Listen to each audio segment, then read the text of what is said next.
It is only in the Mount Kenya, and I mean the Kikuyu region, where leaders are held accountable.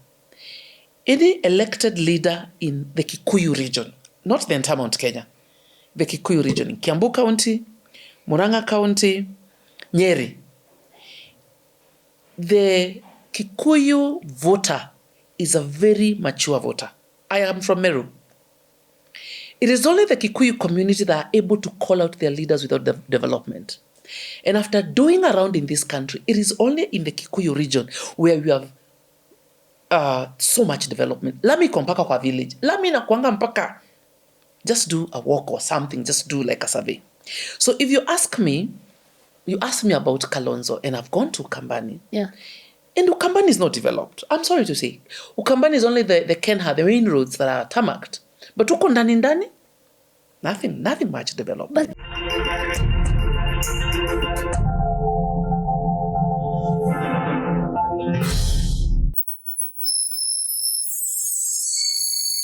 hey there, and welcome to Fanya Mambo Africa. If it's Tuesday, obviously, you know, we're having a conversation. And it's interesting that this conversation is coming 364 days to the next general election in Kenya. If we maintain that and ignore what the or if someone doesn't challenge what the court said the other day about elections being held 11th, which is today. Yeah, we'd be having an election today. Very interesting. So with me I have Mary Kathomi. Karibu sana. Thank you, Sarah. It's a pleasure being here and, just talking about this whole stuff. About this whole stuff. Yeah. And this whole stuff includes a book I'm holding here, which she has authored. I don't know which one, but yeah, it's called Kenyan Gen Z Demos 2024, The Frontline. Yeah. I don't know, do I start here? Or do I start with Omtata? Because the last time we checked, you were working with Omtata. Even that is in the book. That is in the book. So okay. Start anywhere. We start anywhere. Yeah. How is the going for you? I think it's a journey. It's like a whirlwind. Sometimes the road is clear, another day it's not clear. And I think that's the essence of politics. It is not as clear sometimes as people think. Okay. Because it keeps changing faces. Okay. Yeah. What is your feeling about this whole idea of, I know people and everyone in Kenya basically has been saying we need opposition to give us one candidate. It is 364 days today. We do not have yet. Wow. I think it's a political... I think the United Opposition have a candidate. They do. They already have a candidate, but they would, for lack of a better word, stupid to reveal their candidate now. Why so? Yes. The Ruto administration, or let's say Ruto as the UDA candidate, presidential candidate, yeah. And of course, the incumbent, the president who is running the country right now, you would be giving, in politics, you'd be giving him so much time to chopper you from every angle. So, of course, it's politics, it's tactic. Mm-hmm. But I'm sure by between Dec and March, everyone will have come out clear. They already have a candidate. And if you're keen, mm-hmm. you can tell who it is. You haven't seen that, sir? No, I just saw... They throw hints here and there. They're not... Of course, they're all positioning themselves. Gachagua, nataka kiti. Sifuna, I'm going for president. Martha, I'm not going to take the running mate. You know, you can see all of them. But I think when it comes to who they've decided to be the presidential candidate, a decision is already done. But for me, is that what Kenyans want? That's the big question. Is that what Kenyans want? I feel it's not about Kenyans. It's about them again. It's about them. I feel it's about them. It's about they use psychological tactics to manage the people, the public. I don't think it's about the country. It's about the system. It's about the governance system. That whole elite, the political elite. I think they have decided. So if you look, do you think they have decided? They've decided. They've decided who's going to be the presidential candidate. Okay, maybe I'm just too much of the insider information, but even from a layman, you can see the language. Of course, everyone will be saying, mimi hata nikipewa running mate sina shida, nitachukua mimi, sisi tutafanya kazi pamoja. So there's that spirit of we will work together. Maybe what is not clear is who takes what. And for me, even that's not even the issue. For me, my biggest problem, literally, no one is talking about our problems. No one is talking about the real Kenyan problem. The interests of Kenyan if in all this? I haven't seen, I'm sorry to tell, I haven't seen. I have not seen people. You know, right now, Kenyans, with the Okiya Omtata Presidential Exploratory Committee, I had the opportunity of going around the whole country, like literally the whole country. And things are bad, Sarah. Things are bad with the people. The young people, no employment. I don't know if they say 60. I think that thing should be over 70%. There are no jobs for the young people. You find degree holders, masters holders. Unaenda, I was in Wajir the other day, kijana hapo kuja niambia mpaka ananionyesha picha graduation, but anaendesha boda. You know, that is the same situation across the country. No one has addressed the issue of unemployment in this country. Like, genuinely, what do we do to absorb these young people into employment? Or if not employment, how do we create opportunities for self-employment? No one, I haven't heard anyone talking about that. There's a serious hit on agriculture. Yeah. You know, with the high cost of fuel, everything in agriculture goes up, production goes up. Yeah. There is nothing genuine. I was in Kajiado, and the wheat farmers were crying because of the excessive importation. You saw the other day, even in Mwea, even the senator for Mwea was crying about the government has not taken all the rice produced in Mwea, but they're already importing excessively. So ile mchele farmer wa Mwea, haipati market. And now I'm just like picking the things I've seen myself. SMEs, the ones we call the hustlers, you know, the bodabodas, the mamambogas, the kinyozi people, the salon people, the boutique people, you know, just biashara tu ndogo ndogo. And let me tell you, a lot of Kenyans, that's the businesses they run. Wengi washafunga. They can't manage the rent. But now, because you're technically, you're part of you are involved in somehow maybe in the insider politics that happen. When you sit in these meetings with, say, the opposition candidates, because probably you're not working with government, I don't know. But at least I know you've worked with the opposition guys. Do they understand these issues, and do they really have a plan? Or as it is, as the president has always told them, they have no agenda. Could it be true? They are cognizant of the problem. They know. They know they know, or they hear. No, they know. Those are two different things. They of course, okay, let's say hear. Because these people are also they are in their own levels. They've already left the Mwananchi level. They are a bit comfortable. They are not going through the problems Mwananchi is going through. But being elective leaders, they mingle with their constituents every single day, you know. So they know. Mama, the women will be coming at our gonjwa, you know, like Sha might not be working, they come wanaomba pesa ya bili hospitali. So they know these problems. And I'm sure they get SMS, tafutia mtoto wangu kazi. So they're in... like they have a relationship with the problems. It might not be them directly, but they have a relationship with these problems. And I feel like they suffer a syndrome when you're so exposed to something, but you feel like it's above you. Like, there's nothing much I can do about this thing. You're sort of like a survival tactic in there. You know what? Hakuna jobs, but what nitafanya? Then economy ni mbaya, what can I do? Why would someone want to be in leadership if they can't sort those problems then? Personal interests. There's a lot of personal interest there. Ask yourself, Sarah, this parliament, the 2022-2027 parliament, they have passed the most punitive bills ever. But they are the ones who have been elected to represent the people. They are the legislature. They know the problems afflicting the people. I could know it from a third party, but them, first-hand experience. Hawa ni wale watu waliwachagua. But they pass those bills. They keep passing those bills. So then you ask yourself, what happens to these leaders once they get into the positions of power? Those are the same people who rise, say, to PSC, CSC's position. Most of those people ni watu wamepitia parliament. There's a disconnect. There's a disconnect between the Kenyan people and the leadership and the political elite in this country.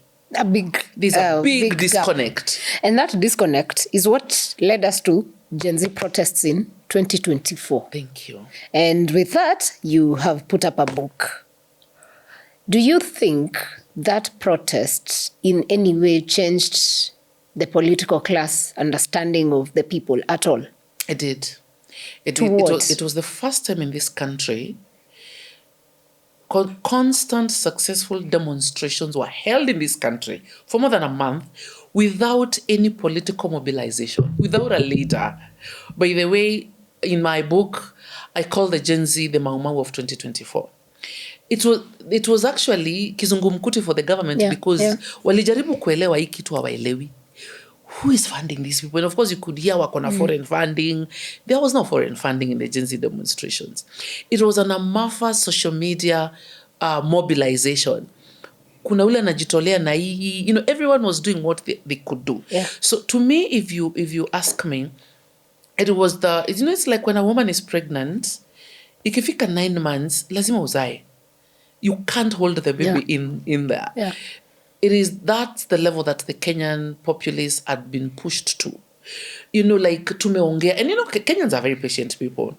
So people talked to their leaders. You remember even MPs' numbers were shared on social media. Yeah. Call your member of parliament. Mwambie usipitisha your bill.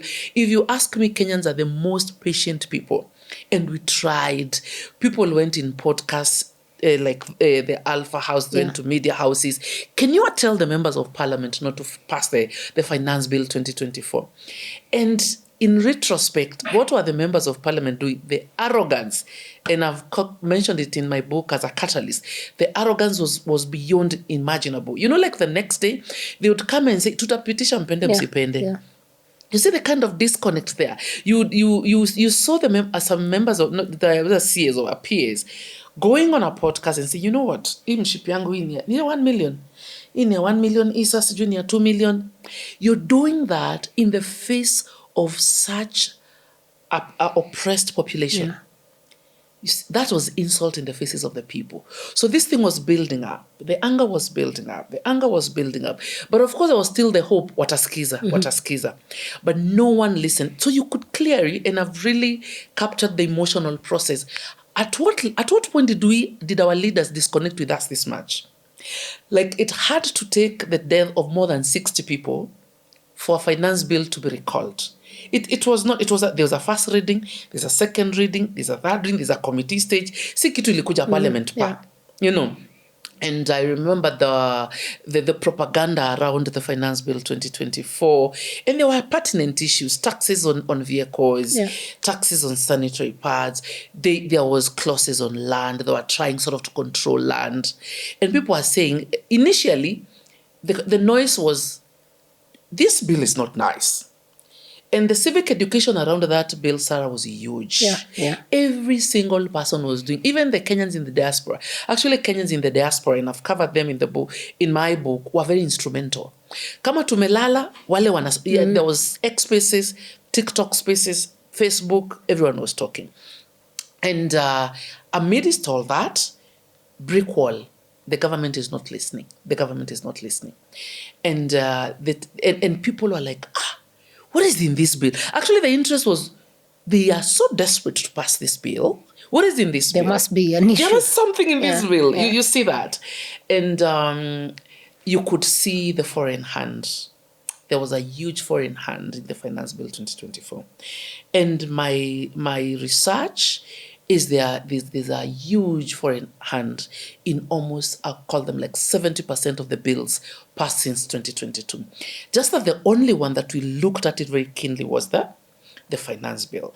Anyway, the finance bill was recalled. It was withdrawn, but the casualty was too high. Yeah. The anger, the members of parliament, coming and saying, unajua nini, tutapitisha, nini. And then you ask, these are the members of parliament elected by the Kenyan people to represent. So at that particular point, you're asking yourself, who do they represent? So there's a question. When you insist to pass a bill that Kenyans, it's not just the Gen Z. To me, the Gen Zs were the mouthpiece. Yeah. But this was across the country. E bill toe, toeni. But when the electorate, the legislatures are the ones actually pushing, then you're left asking, oh, why were you elected? So it was so clear that the executive already took over the legislature. We have 3 arms of government that were supposed to check each other. If the executive brings into parliament punitive bills that don't serve the people, it is the legislature that is supposed to call the executive, no, you can't do this. That's a balance. Yes. But now, when before you go to that part, when you look at people having gone to the streets because of the anger, and you look at today, and you're mentioning even the book has bills that have been passed since 2022. Yeah. Did we really achieve? If you ask me, a seed was sowed. A seed was sowed. For sure, there's a seed that was sowed in 2024 that the Gen Z were able to mobilize to keep the fire burning and consistently. And as much as we had a lot of casualty, the finance bill was withdrawn. But why I say we were successful, Sarah, that finance bill demonstration metamorphosed to so many other things. It went to Ruto Must Go, it went to Saba Saba, it went to Nane Nane. There was so many things. Yeah. So you can see the anger was still there. As we stand in 2026, is that anger still there? Are we a happy people? I'm sure. Are we angry people? Are we angry people? Maybe that's the word. And I think Kenyans have just invented ways of dealing. I'll equate it to a bad marriage, between a man and a woman when they are in a bad relationship. And the abuse is so much, but, you're always figuring out, can I leave this relationship? I can't leave. Also, you look for a coping mechanism. Just within the bad marriage. There's battery, there's what, but maybe there's good financial support. You just stick in a very bad relationship. That's how I would look at this country. We are in a very bad relationship with the government, It's a very abusive relationship. We've just... tunatafuta tu njia kusurvive. But the pain is there, the rot is there, the bad bills are there. And of course, there was a lot of force from the side of the government.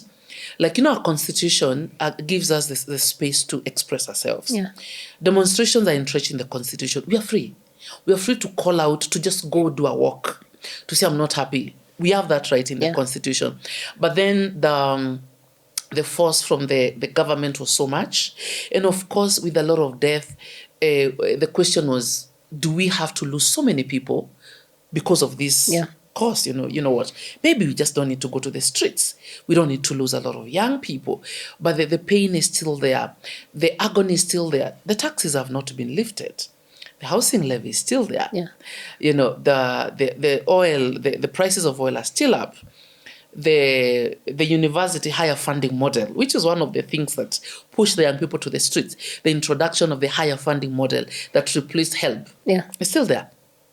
You saw the other day, there was a whole demonstration in Tuku because walikuwa wambo mwezi fanya exam kama uko na deni. That never used to be there in the HELB system, So these problems are still there. I think we just bottled them up. And the hope of 2027 is coming. We are going to elect better leaders. There's that thing of 2027, tuko kadi, make sure you elect better leaders. So it's bottled to be used in 2027. Say that again? It's the quote unquote, the anger is bottled towards to be used in 2027. Yes, you can see that energy, that emotional energy is being propelled towards the election. Okay, that's very interesting. Yeah. I would want, when we started, we were talking about the leadership and the interest. So this anger that, say, young people have bottled is supposed to be electing who? Better Looking at it, let's look at it this way. Like now, for presidential as it is, and you're saying you understand opposition has a candidate. Yeah. That candidate, is he a better leader? Is he someone who has a plan for this country? Is he someone who genuinely cares for what the people feel about the economy, in your opinion? I honestly feel the pain, the anger, the suffering of Kenyans has been hijacked. It's being used to authenticate a particular political elite, So they use the pain, they use our anger, they use our cry to build a political movement which just benefits them, if you ask Yeah. me. I'm yet to see a leader that comes. I've seen Wanjigi speak about the odious debt and calling it out. And he's talking about, we will not pay this debt. Yeah. You know, that's a pertinent issue. Yeah. Because they say on every 100 shilling collected in Kenya as tax, more than 80 is going to pay debt. Yeah. And you're still piling more and more debt. So if we don't pay the debt, where does that money go to? It cautions. We do away with a lot of taxes. And you know, they when they say that they are taxing us heavily so that they can't borrow. But they always borrow. Yeah. Even when after they tax people, they always borrow. So I'm thinking we must shape up. It has to be about Kenyans. Yani Kenyans have to carve their own political path. We have to stop expecting our leaders to do this because they are not doing it. So the bigger question now that baffles me, are we as Kenyans shaping that conversation? Because you see, you're mentioning Wanjigi having pushed the conversation on debt. Yeah. And essentially, if you are to look at this, the whole problem, the whole of these problems are economic. That's the basis. Yeah, true. Are we as Kenyans taking what this means to us? Like if we're paying, I think the last time I checked was 92, for every 192 shillings goes to debt. Do we understand what that means to us? Because now it will mean the president or the government of the day has just 8 shillings to use for the rest. Mm-hmm. So are we being practical when we expect President Ruto to do roads with 8 shillings? I would honestly say that our everything has been hijacked. There's a lot of useless noise up here. Mm-hmm. And I agree. I totally agree and I support the political processes. But the issues have been watered down. I feel like no one wants to touch the real issues. It's like a hot potato. No one wants to talk about the real problem. Is it because they do not have a solution then? Because if you touch it, don't touch it as a problem only. Touch it as bringing in a solution. Yes. I think they don't have the solutions. They have not told Kenyans exactly what the solutions is. You see, like, let me give you an example, Sarah. When we went to the streets in the 2024, there were not 2 questions about it. Yeah. I remember the government was even seeking, even when the president came to the X-Space, which I've covered it here in the book, mimi nipatieni mtu wenu tuongee na yeye. The president wanted to dialogue with the Gen Z. I want us to kae chini tuongee, tujue ni shida ni nini. And you know what the Gen Z said? We have nothing to talk about. Just withdraw the finance bill. You don't need a consultation to withdraw the finance bill. And I feel right now, Kenyans they don't want personalities, but already the politics is taking a personality angle, and a tribal angle, and a region angle. Of course, politicians will do that to consolidate numbers, but no one is really talking about the issues. No one is talking about those serious issues and solving the problem. Like, you know, when Kibaki came into power, he just told his team, I want a free primary education. Just go and figure out. That's what I want. That is a solution. That's a solution attached to a problem. Yeah. You didn't need straight up a board to do that. When we say we want taxes going down, you don't need a delegation for that. You just need to bring down taxes. And this notion that we tax this much because we don't want to borrow, it's a lie. They borrow with the guise that we will pay less taxes. Since we got independence, our debt, within the Uhuru Ruto administration, the graph for the debt has gone really high. Just scrap this thing you're calling housing levy. Kuna mtu amesema ata scrap hiyo. Nataka tu kusikia which political leader said, I will do away with housing levy on my first day in the office. That's conversation. I will restore HELB. First day of me coming to power. Those are now, you're pegging real solutions to real problems. Those are the problems affecting Kenyans. This is my plan to absorb Kenyans, young people to employment, not shipping them abroad to slavery jobs in Saudi. Well, some government leaders are getting commissions of hundreds of millions, shipping young people to go to those slavery kind of jobs. Real solutions. This is what I'll do in agriculture. I'll build dams here and here, you know. I will improve these. I will improve agricultural export. You know, those kind of solutions. Yeah. No one, they make our solutions too complex. Our solutions are easy. And that yet, and I would say the political elite have hijacked the Kenyan problem and they use it to remain in power. So like, I will not sort your problem because I'll use your problem next election to be in power.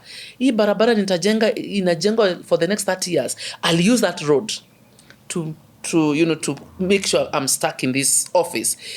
Now that's what the political elite is doing with the Kenyan population. At the moment. At the moment. And the question then I ask is, we the population, you understand that, I understand that. What are we doing about it?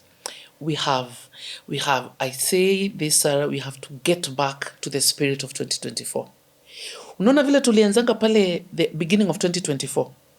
The kind of energy, the kind of heat we had, we have to start it now towards 2027. And Kenyans, we cannot transfer the responsibility of that work. Like ntasema, it's Sarah, you suppose, no, every single Kenyan needs to do something. You have to take a personal responsibility of understanding our problem, understanding the laws, understanding the solution, and holding the leaders accountable. We are the people, like in every region, in Kisumu, in Wapi, in Meru, in Garissa, hold the leaders accountable. And I've seen the Gen Zs are doing a very good job. I saw very young people in Wajir walk into a government office, no staff. And they shot a video. This is a government office. That's the level of holding these people into accountability. When something is going wrong, let's stop masking it. Let's just talk about it. Hold those leaders accountable when they come. And we have very good examples with Ol Karau. Yeah. It was teamwork. The DCP candidate did not win because he was popular per se. Yes, he was popular, but there's a lot of teamwork from the constituents. First of all, the constituents walijitolea kulinda kuraya. Yeah. And they actually got a lot of help from so many people. Content creators went there, documenting any illegality. There was a lot of teamwork. That is the level we need to get to as an entire country. First of all, holding these leaders into accountability. Ask them the hard questions. If this is not working, ask. Do not, we've put our leaders on a very high pedestal. That mpaka tuko na uoga now. Ask them, we have a problem here, you will not been seen. We have a ujaongea. Why? We have to get to that level. Okay, and that's very, very critical for all of us. But I would want to now, for these presidential aspirants, quote unquote, because those are the ones now, and they say the fish, of course, obviously rots from the head. If we get a head that is rotten in 2027, we will be expecting miracles, but the truth is, if it's systematic and that fish is not willing to fix the problems, then we're in it. So how important is it for us now to understand how critical that person is? Because also opposition could sit down and decide they're giving us a candidate who we, the people, do not want. Yeah. What do we do about that? Like we are held at ransom. Yeah, because now you're told, okay, President Ruto is the broad-based UDA or DM candidate. Candidates, either Martha, Rigathi, I don't know who is the candidate, which the people do not like us in terms of assuming it's the opposition. What next? I totally feel you. I had a conversation with one of the presidential candidates and I was asking her, why don't you people make sure work together, give us a good candidate? And she told me, Mary, it's you, the masses, to push. Then I realized it's actually us. We are the people to decide who we want. The elite could be pushing something towards us, but we have the power to push back. The Gen Z demonstration gave us a lot of power, like realization of actually we have power. We can actually say no to something, and we will prevail. So, and I've seen a lot of presidential candidates being. Matiang'i was brought in when he was coming from the World Bank, a whole, receiving and everything. I've seen so many of them. And Kenyans would go back and say, no, not this one. Tell us about this case. Tell us about this issue. Tell us about this thing. So Kenyans have that ability of calling these leaders to order. If you have a corruption case, tell us about it. If you have a scandal that you've not dealt with, tell us about it. Okay, you've been in power for 30, 40 years. What have you done? Okay, that sounds like it's very personal. It's the 40, true. Okay, it's not us. It is what the president put against him. You've been in power. Yeah. And let's just be genuine. What have you done? Yeah. Let me tell you. It's interesting. I ask you this question. Yeah. Of course, here we are talking about Kalonzo. Yeah. He's the one who was told he's been in power for over 40, which is true. Yes. It's not a lie. Yeah. But from where you sit, do you think he would make a good president? Do you think for those 40 years he did anything that we can pinpoint as Kenyans and say, this was worth it, and then this makes him a good president? That says a lot. You're silent. No, Sarah. No, let me tell you. Let me be very honest with the Kenyan political scene. It is only in the Mount Kenya, and I mean the Kikuyu region, where leaders are held accountable. Any elected leader in the Kikuyu region, not the entire Mount Kenya, the Kikuyu region, in Kiambu County, Murang'a County, Nyeri, the Kikuyu voter is a very mature voter. I am from Meru. It is only the Kikuyu community that are able to call out their leaders without development. And after doing around in this country, it is only in the Kikuyu region where we have so much development. Lami kompaka kwa village. Lami na kuanga mpaka just do a walk or something, just do like a survey. So if you ask me about Kalonzo, and I've gone to Ukambani. Yeah. And Ukambani is not developed. I'm sorry to say. Ukambani is only the Kenha, the main roads that are tarmacked. But uko ndani, nothing much developed. But they have MPs. You see, politics is about bargaining power. Yeah. If I had an opportunity of getting into that door, I was part of a Pentagon, I was part of, that high level. Yeah. Did you even bargain for a road in there? Did you bargain for a university? For example, I will tell you, like in my county, I come from the Rakanivi County, where we have one of the best universities, Chuka University, which Professor Njoka, went there and bargained, give us a charter. What have you bargained for your community? Now, the Rakanivi County has 2 universities. So it's about, nikudil, you go there and ongea kitu ileto kwenu nyumbani. So if you ask me, are these leaders, do they have development? Are they development conscious? Are they working for their people? There are not many, Sarah. I'll tell you the truth. There are not many. I can tupa my eyes around. I can only rate even the bad Kikuyu members of parliament. They work. Because after 5 years, it is the Kikuyu community will call you into book. Ulisema hii barabara utaweka, uliweka. CDF ukipeana ulikuwa na mapendeleo. Like they hold their leaders to accountability. Not many Kenyan communities do that. And I'm hoping all Kenyan communities could rise to that level of holding your leaders to accountability. You are elected on this promise. Did you deliver? So we wouldn't even be having a conversation about what has Kalonzo done, because he's been a member of parliament for so many years. What has he done for his people? What would they say? Even before devolution, of course, we didn't have county governments. Yeah. Was this member of parliament delivering? He was even a vice president. He didn't even get a road for his people. There are all those conversations that go there. When you look at Raila and the handshakes with Kibaki, handshakes with Uhuru. When I went to Nyanza, you say, hey, ituli jengewa after the handshake. So he bargained for something. So you're saying Kalonzo is not a good bargainer? I would want okay, you're not putting a name, but let me say nothing big, like a wow moment.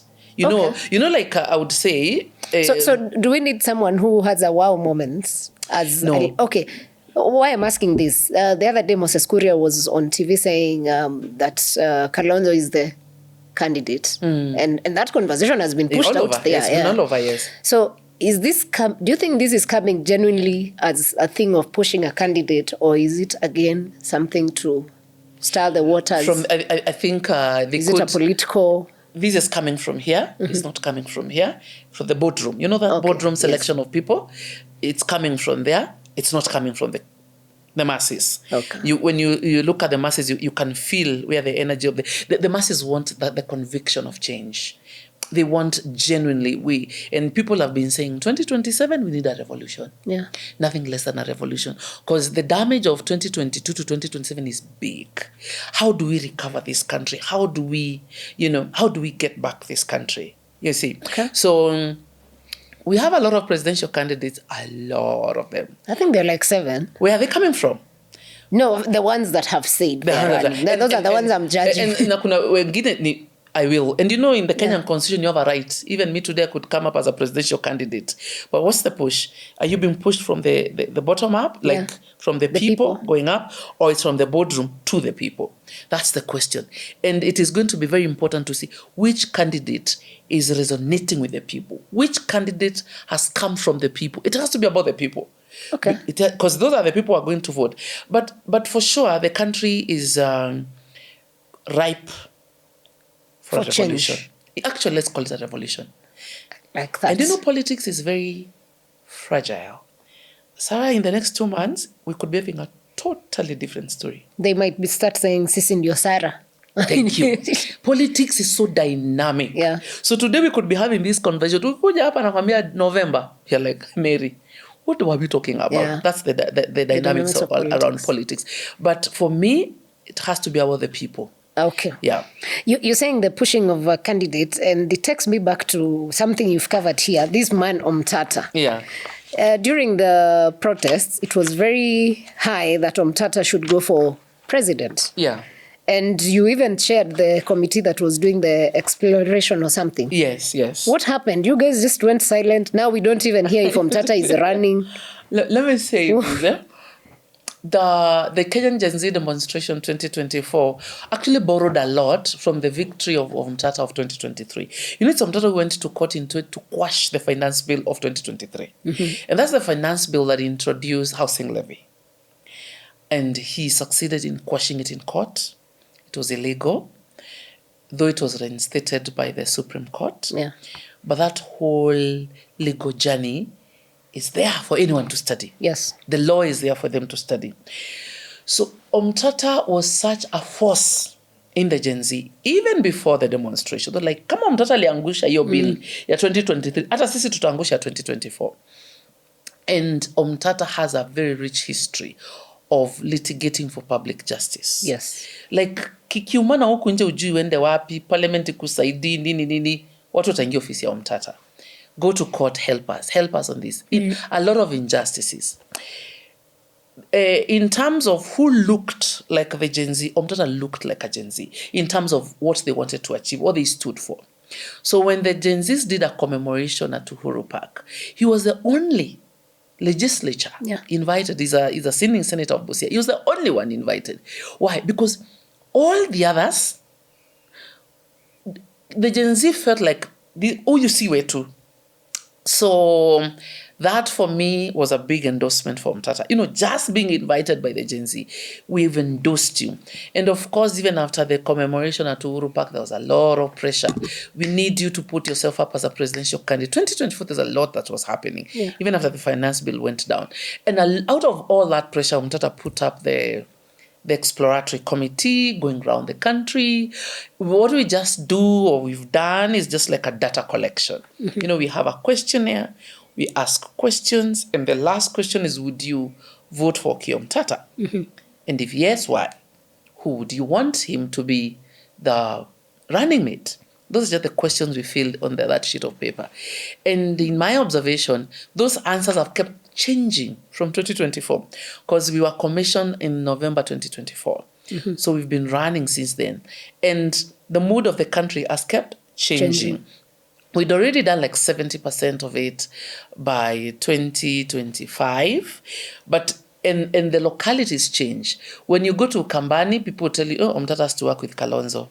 When you go to Mount Kenya, they'll ask you, is he talking to Gachagua? When you go to Coast, you know, that's the dynamics of this country. You know, Kenyans love him, but Kenyans have this thing of, you can't do it alone. You know, who are you talking to? Yeah. Wanataka wakuonaone, you know, who are you talking to? So we've basically wound up the process. We just have like 2 counties to go. Mm-hmm. But basically the masterpiece is there. The report is there. It's in his hands. Now, of course, he commissioned the committee. It has to be him giving direction on, is he going to vie? Is he not going to vie, or is he going to support someone? But So you don't know as of now? I would actually know, but I do not have the authority of revealing that information. It has to come from him. It's like if someone is pregnant, you cannot let someone else announce that. by the way, she's pregnant. The pregnant person has to say, okay, I'm here, I'm pregnant. So that's the situation. But everything is out. So let's wait on him. Let's see the direction you want to take with that report. But we've done a beautiful job. We had a great committee. Kina Bwakali, DJ Bwakali, Jude. We had a great committee. Akina Hanifa. We moved out the country and we collected a lot of data. And we built a very good political machine too, because we have contacts across the country. So apart from collecting data, we were laying the structure for the political movement after the announcement. Why do you think he's taking long to tell us if he wants to be president? I mean, today is 364 days. I know. By now, I'm sorry to say, by now, every person intending to vie for the presidency should have announced. It's late, because why is he? But did he have a party? Let's also start there. He actually has his own party. Oh, he has a party. The party that he has in Parliament, the Senate seats, is his own political party, NRA. Wait. He has a political party. He's always had a political party. Okay, so he's a bit different. Yeah, he went into Senate with his own political party. Okay. Yeah. So he's not badly off. At least he has somewhere to start. Yes, somewhere to start. Because I have seen the struggle with Linda Mwananchi. I know, and especially putting up a party in this last second. It's not easy. And knowing how the Kenyan space operates politically. Oh, yeah. You also have to be a bit... it's crazy. But there's so many... you have to be wiser than everyone. There's so many political parties to buy. If you want a political party, you can always get a political party. Okay. But I feel the process, this is going to be covered in a whole governance book. Sometimes you wonder about democracy, because I feel democracy is too expensive. There's a lot of money that needs to move for democracy to work. Then you wonder, is the will of the people really, do the people get their own, what they need in democracy? And I feel they don't. What would you rather have? Like for you to run a political party, to have a functional political party, it's huge amounts of money. Yeah. It's huge amounts of money. Does that sort of set the people apart? This can only be done when there's money. So that is a lot of funding. There's a lot of funding into the democratic governance space. And to me, that is the buying of the will of the people. You know, when there's a lot of money flowing, the will of the people is bought, is gone. Is gone. You know, like...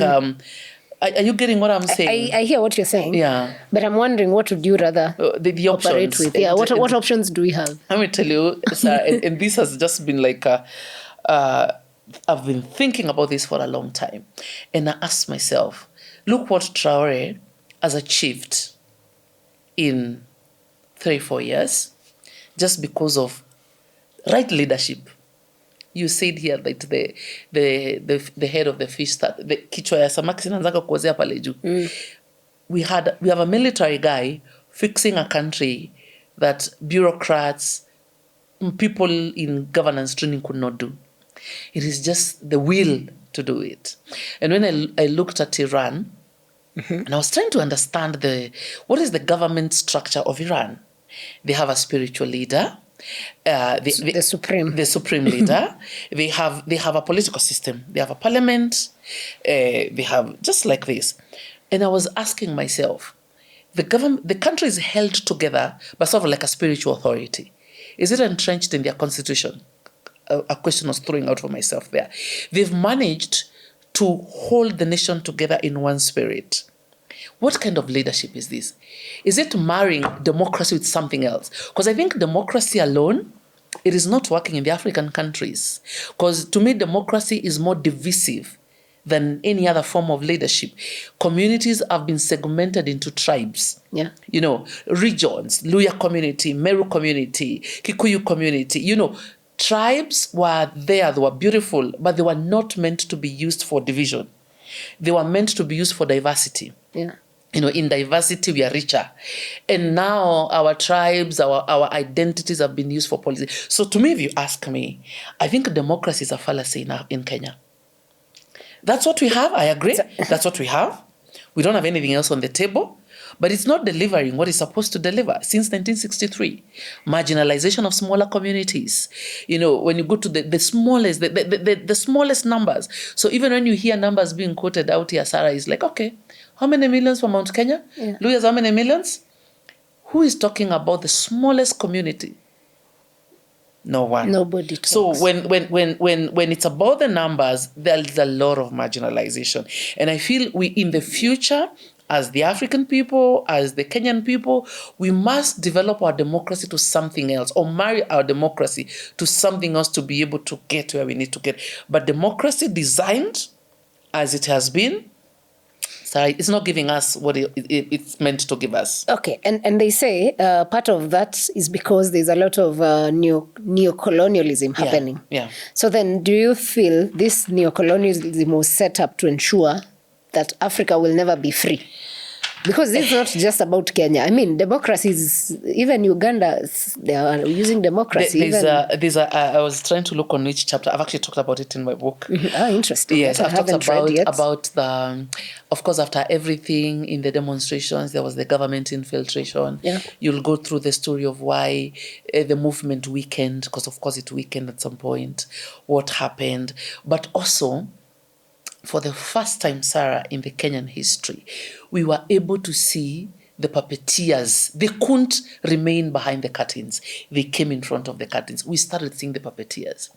In the Gen Z broke into parliament on the 25th of June. On the 24th of June, we had the American senators seated in parliament. Were there 8 of them? Or 12. We had 8 American senators and 4 US embassy staffs seated, it's covered in my book, seated in the Kenyan parliament. First time ever in this country's history, we've had a foreign country sit in our parliament. And of course, they have those lovely names, a partnership, democracy, I don't know what. But just imagine the psychic that created. Mm-hmm. We've been demonstrating for weeks, huh? We've been calling and crying, Toeni bill. Like every single day, the masses are pushing and pushing and pushing. And not just pushing physically, they were also pushing in conversation. Yeah. We were calling our members of parliament. But then a day before the young people got into parliament, you host foreigners in parliament. So huku nje, what was the talk? Wenye ile bill wamekuja kuona kama bili yao imepita. Of course, there was rounds and stories around like it was a foreign bill. It's a foreign bill. That's why I'm telling you, why were they so keen on not withdrawing the bill? Like they raised, kila mtu were like, ay, kwani bill iko na nini? Yeah. So Kenyans were like, this is a foreign bill. But for the first time, we were able to connect a finance bill or a bill with a foreign entity. And they were so, I don't know what word to use. Walijileta tu mbele wenyewe. And after they sat in parliament, they were hosted by Tangula. They went to State House. They were treated to a dinner or something. The anger in Kenyans kept going up and up and up and up. There was a huge connection between the neocolonial, just coming back to the neocolonialism. And I'm so sorry to say, we don't govern ourselves. Why are you being sorry? You know why I'm being sorry? Many people don't know. I think it's some hard truth for people to understand. We do not govern ourselves.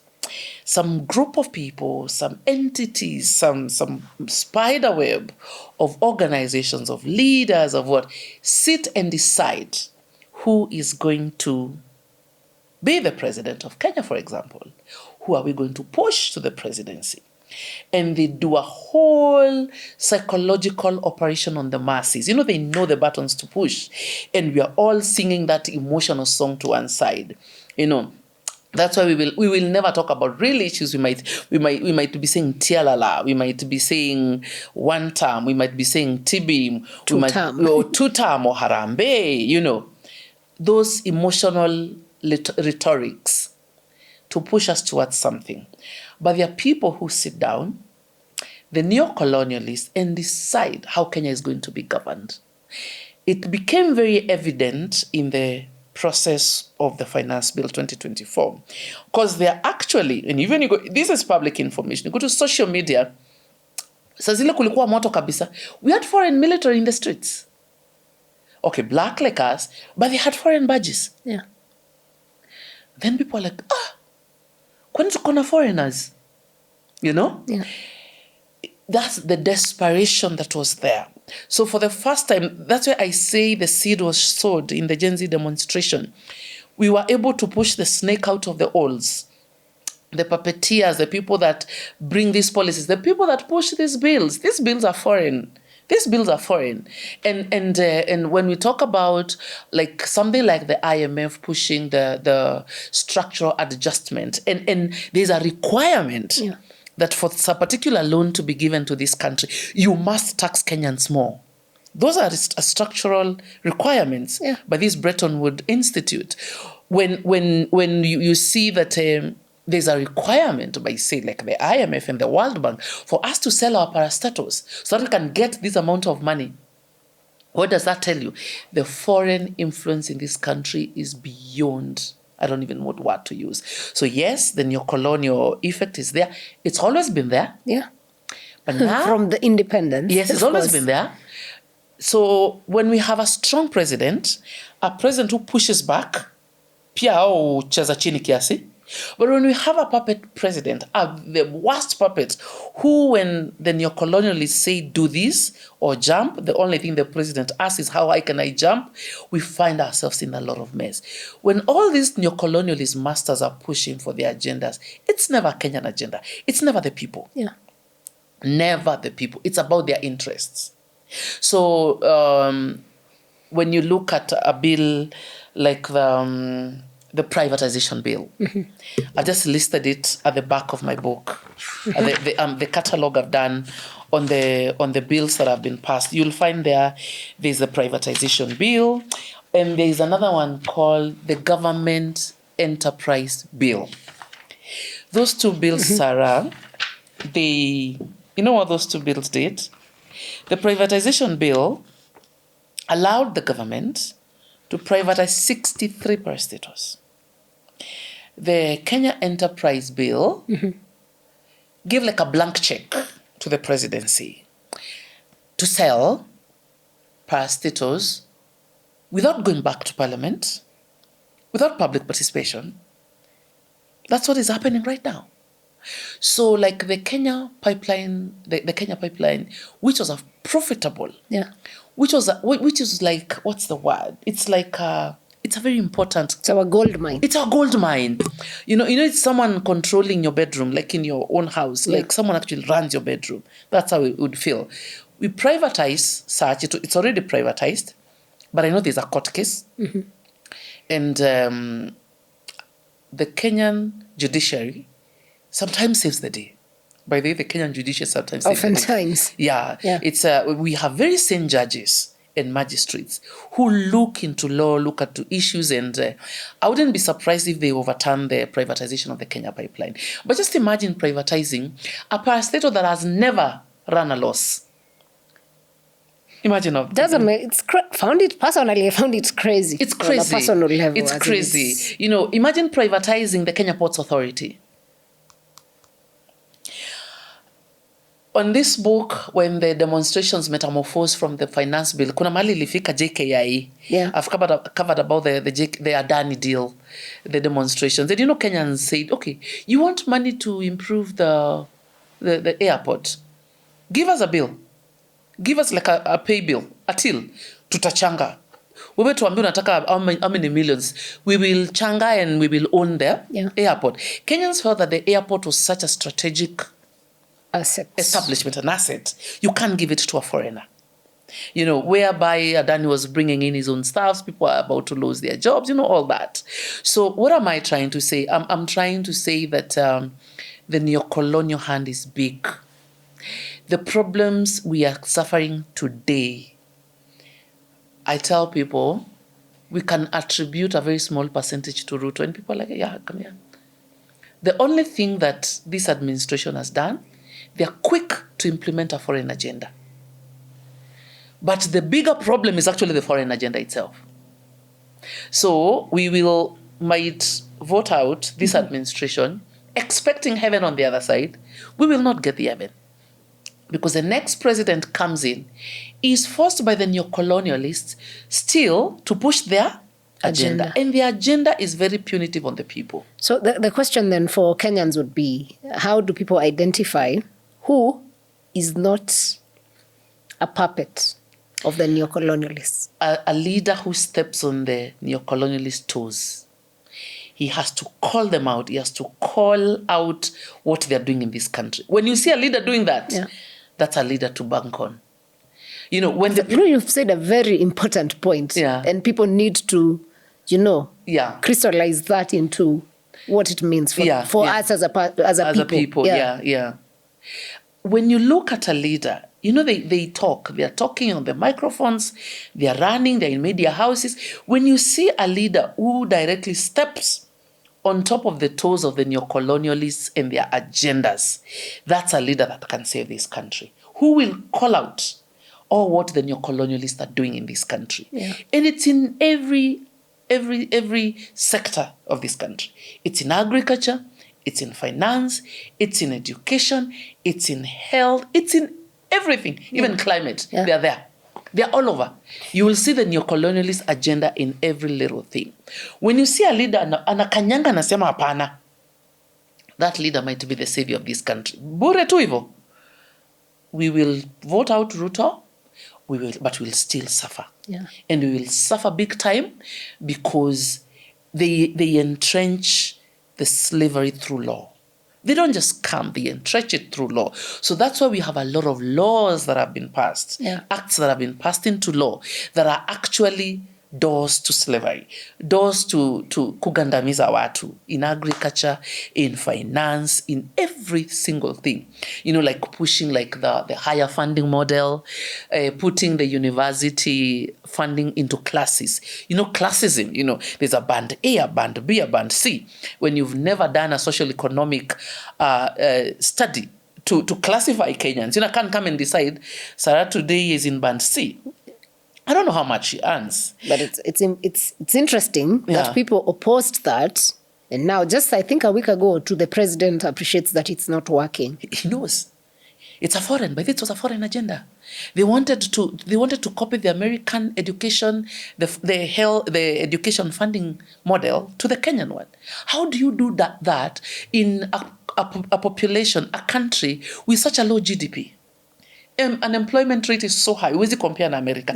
That's what they're exporting here. Okay. I just want to go back to that part of neocolonialist agenda. And I really wonder if many Kenyans can see through that. They can. We can. They can. Why am I saying Kenyans can? Is the process of the demonstrations of 2024. Kenyans could pick. This is not normal. When they pushed the vaccination of animals, Kenyans picked. When they really pushed, you have to vaccinate all the cows. Kenyans are like, The Kenyans could pick it. Kenyans are able to pick. And that's why I'm encouraging Kenyans to bring up that civic education we did in 2024. Bring it back. Take time in your own sphere, like in your own specialization, do civic education. If you're a lawyer, go on TikTok, go on Facebook, wherever, do that civic education. Because Kenyans are very intelligent. They can see, this is foreign. There's a problem here. Because it's not, I'm saying now, this journey of 2024 to 2025 was able to push the rot from underground. We have the rot on the table. So it's easier for people even to analyze. When they talk about we need to chip our animals in a bill in parliament, like we need to brand, kitambo, ng'ombe ilikuwa ina, like when you brand your cow, unaandika tu number for identification purposes. Traditionally, ng'ombe zilikuwa zinaekwa bells. So like unajua, imewanda huko imekula ng'ombe yangu itaru. Now when they start introducing chipping of animals, not in words, in a bill in parliament, there are a lot of questions there. So it's on the table so Kenyans can now discuss. People can see and discuss. People can say, no, this is interesting. Okay. When they want to privatize water, they've actually privatized water. When you see the amendment, the Water Amendment Bill 2023, they privatized water.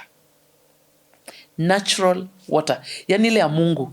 Ile gava ija invest shilingi hata moja. You know, like ile ya God, ile river inatoka Mount Kenya ina flow. They are privatizing that water. So Kenyans can see, no, this is not something a local problem. Right. So me, I would really want Kenyans to get deep into this. We have law interns, we have people that understand these bills. Zichambueni zote, bring them to the people, make videos, do AI illustrations, let people understand the effect of these bills to us. Yeah. You know. Yeah. And it's good you're mentioning this because Kenyans need to understand. Every time we do not participate in a bill, essentially we are helping it move forward without understanding. And then once it's passed into law, we become very loud. Yeah. When we should have been part of it in the making. Yeah. So it's very critical for people to read these bills. If you cannot maybe read, at least get something. Yeah. Listen to what, if I'm analyzing, listen to me.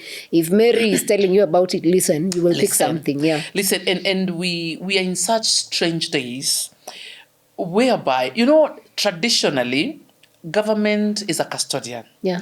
Traditionally, we trusted government. That's the introduction of my book. You know, I grew up in the Moi days, whereby government was like a parent. Mpaka kukiflood unasikia serikali saidia, you know. You know, government was looked unto like an entity that protects the people. Yeah. That's how we've been programmed. Love the people. Like, serikali itashughulikia. I'm sure ushasikia hivyo. Yeah.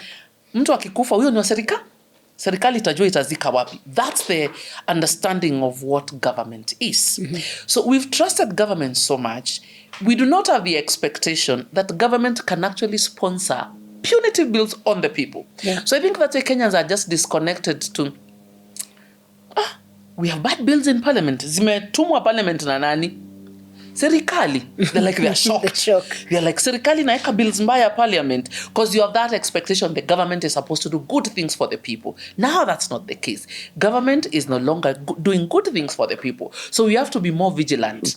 You know, now even someone was saying, this administration, it just felt like mtoto wa 2 years. You know that is it terrible too. Yeah. Ameshika TV, amevunja sahani, ameangusha maua. So like you're scampering all over the place. When you have a 2-year-old, you have to you're all over the place. Stop. You're like, so that is how people are illustrating what this administration has done. So you're putting off so many fires, you don't know if there's another fire behind you.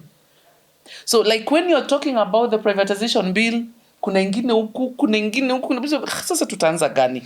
Overwhelming people. It's becoming overwhelming. It's actually an aspect of overwhelming people so that you can push things that you want. Like unafanya vitu nyingi washikanishi what you're doing. So what's the emotional impact on Kenyans on all these things? Because when I look at it, say for even just for this year, as you're saying, there's fire here, fire there, shouting here, shouting there, tweeting here, space here. When all these things are pushed to you as a Kenyan, what's the emotional impact and the psyche? How does then that affect the national psyche? And I think those people are ingenious because Kenyans are overwhelmed. There's an aspect of being overwhelmed. Like, you know what? Let them do what they want. Kuna mahali Wakenya walifikata wataki kupigana. It's too much. You're dealing with this, you're dealing with this. And if we give in to that, we let them win.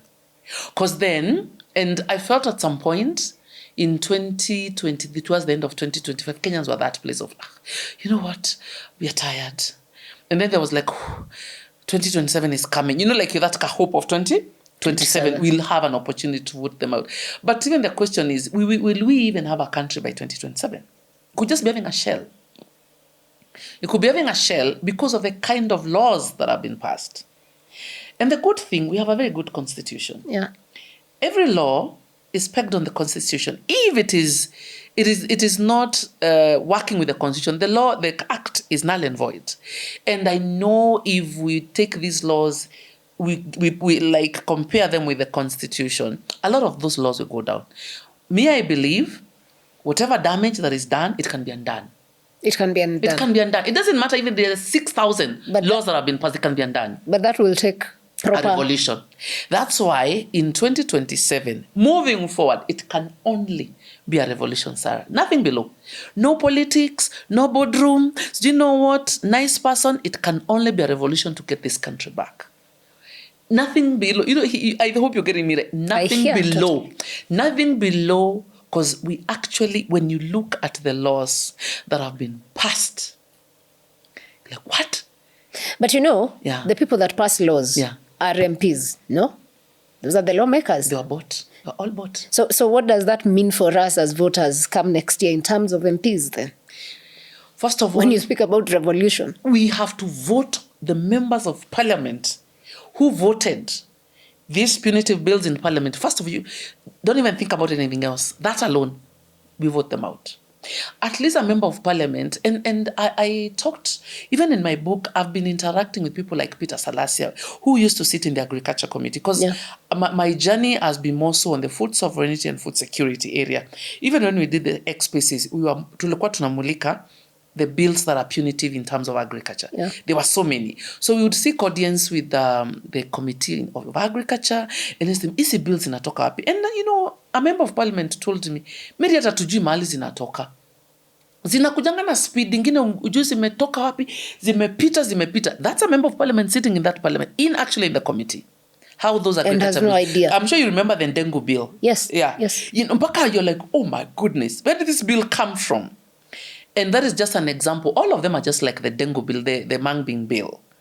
And there's a member of parliament who was quoted saying, we need to dissolve this parliament. It's useless. The parliament is just a rubber stamp of the executive. They stopped doing what they were supposed to do. They are no longer watching the kind of laws that are being passed. It is a very sad state to be in. Like the people that we entrusted with checking the laws are the people that passed all the punitive laws, all the laws making life harder for Kenyans. So apart from voting them out, the question is, who do we bring in? Yeah. For sure they'll be voted out, but who do we bring in? That's why we need to listen more so to what are these leaders saying. Hawa watu wanaomba kura, nini anasema? Yeah. We have to be very clear like day and night. What is this leader talking about? What is this leader talking about? Because we are in that stage of, we think we have a country, but we actually have a shell. A shell. It's a shell of it. Personally, I have to remind people, your MCAs and your MPs. Wake up. Those are the people who are getting us where we are today. So probably if your child is not getting school capitation, or is going to a hospital and can't be treated, it is based on your MP. It is based on your MP. Yeah.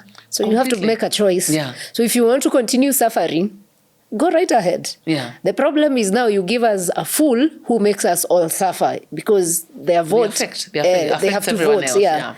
So now we have to call each other out and tell each other, if someone is running for MP, wake up and look at them. Vet them. Mm-hmm. Please give us someone who is useful to this country. Mm-hmm. Because if you give us the same kind of rubbish we've seen, nothing changes. 2027 cycle becomes another cycle. Another cycle. And we have to take back our power. We have to take back our power. We have a lot of power, and it's given to us in the Constitution. The people shall. Yeah. We delegate that power to the members of parliament or elected members. But actually, we can take that back power to us. So when you practice that, when you call out, when you speak about what needs to work for you, you're actually exercising the power given to you in the Constitution. Yeah. And it's about, I think, 398 people who make decisions for this country. 398 people, yes. If I'm not wrong. Yeah. So imagine we are donating power to 398 people. And we are more than 52 million. 52 million. Yeah. And then we make a mistake of this 398. It would be so wrong of us to repeat the same mistake that has been repeated since independence. Totally agree. And I think 13th Parliament has become the worst from my experience as someone who never lived in that time but has lived now. Yes. So my expectations are higher on you as a Kenyan. On me, you demand more from me also, as I demand more from you. Yeah. Very interesting. This book, where can people get it? When are you launching it? Who is invited? You're invited, Sarah. Hope to see you on Friday. Thank you. I will be there. I'll come. I'll be there. Awesome. We're launching this book on Friday. at United Kenya Club. It's in town, near the Nairobi University. YWCA is Meshikana. United Kenya Club and YWCA, they share a fence. Okay. And on the other side, you'll see St. Andrews. Then across, actually, there's a Catholic church called St. Paul's. But then across, it's a place with many churches. There's a Lutheran church. Oh. So University Way, Methodist, Unavuka Barabara, Lutheran Church, St. Andrews, St. Paul's, United Kenya Club. Okay. Three. It's so. By the way, let me tell you, Sarah, about this book. I realize Kenyans forget quickly. Yeah. Kenyans forget. So I said, before these emotions becomes distant emotions, I want to capture all the emotions in this book. And you've done a good job. I have worked on this book. I've captured every single emotion of the Gen Z demonstration. The catalyst, the what, the feelings, the running, the killings. I have immortalized, and I call them our Mau Mau martyrs, all the people that lost their lives in this book. Because I feel their blood is like the water that soaked the seed that was sown. Yeah. And I'm telling you, atujavuna hiyo mbegu ya hiyo maandamano atujavuna. Tunaenda kuivuna. Okay. So I would love every Kenyan to get this book. Just ukisikia tu kidogo kasira kanashuka ama umesahau mahali tulitoka. Unajua unakaa chini umesahau. Kulikuwaje. Read this book. You'll remember the journey. You'll remember why we are where we are. And Sarah, I'm sure even in your day-to-day work, you know what type of people Kenyans are. Kenyans are very easy people. Kenyans are very... Just do your thing. Do your thing. Yeah. Kenyans are very happy people. They want to concentrate in their spheres of life. That's why they have expectation government to work. Tulikuchagua ifanya kazi. But now we are to pull the entire Kenyan population back to fighting. It's like back to another election, but a different kind of election.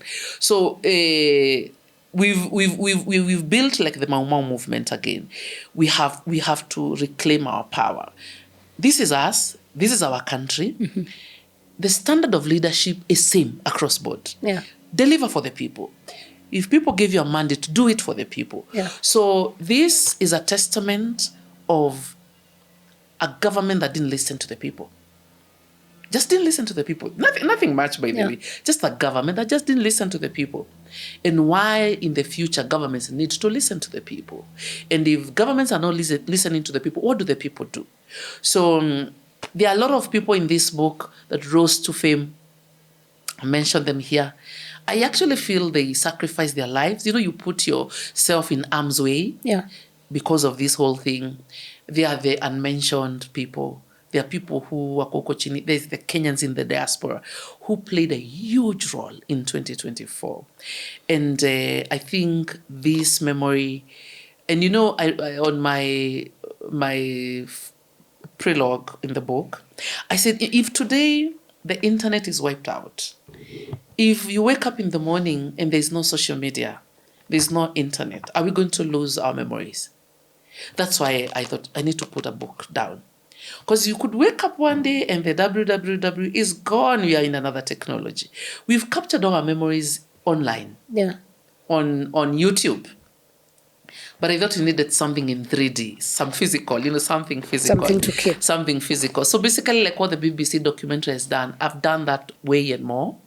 So I've documented that, the processes, the emotions, the fear, the what, and even like highlighting. It's not that the Gen Zs had just a bad relationship with police. We also had very good relationship with the police force, with their policemen who are like us. Who are treated nicely. There were those all dynamics in this, and it's captured in this book. It's going to be Nuria Bookshop. Okay. Definitely, even by Thursday, they are doing the print work. By Thursday, we'll be stocked in Nuria. We'll be stocked in Kibanga. We'll also be on Amazon. So by the end of the week, the 3 places you could get the book, and it's just a beautiful story. And I love it. Thank you so much. Thank you for immortalizing. There's a page I saw, and there's all these photos of the protests which we attended. Yeah. But again, I remind Kenyans, these people, we did not lose them. We did not lose them just in vain, These remain our fallen heroes. And thank you for immortalizing them. Yeah. We should never forget what people went through. These ones, yeah. Yes. Like when Lex Masai was being shot at Archives, sisi tulikuwa Jamia. You know, this everything is. Tuko pale Jamia, tunakunywa maji, tunajificha. Kuna mtu amechapwa bunduki pale archives. And that's how we lost these people. By the way, these people, the people that died in the Gen Z demonstration should never be forgotten. They should never. And you know, we the Gen Zs, you know, kuna mama alikuwa amesema online juzi Sarah, ati sisi kama Gen Z, but you could see she was like in her 50s. Yeah. And then someone commented and said, Gen Z is not an age, it's a movement. So 60, 70, it doesn't matter, the Gen Z. We, the Gen Zs, we did this to fight for the country. We've immortalized these people. Yeah. They died. They died because they believed in a cause. Yes. So we are the people to carry the cause on. So it's just a beautiful story. You see the numbers, they're over 60. Their names are there, the young people that were killed. And you know, they just died because of a belief. Yeah. They woke up in the morning, they believed in the Constitution, that the people shall, and they went on the streets. And they were not actually breaking any law. But they died in the line of that belief. Yeah. So we should not slide back. We should honor these people by keeping the fight alive and sowing the right kind of seed moving forward for the generations to come. And I think for me, as a way of honoring these 60 souls, we must elect good leaders in parliament and even at the presidency. Thank you. This was their belief. Thank you. You know, I covered this, and every time I think about it sometimes, I feel like it's draining in a way, but it will only be good if we can remember Rex Masai, but by having a good MP.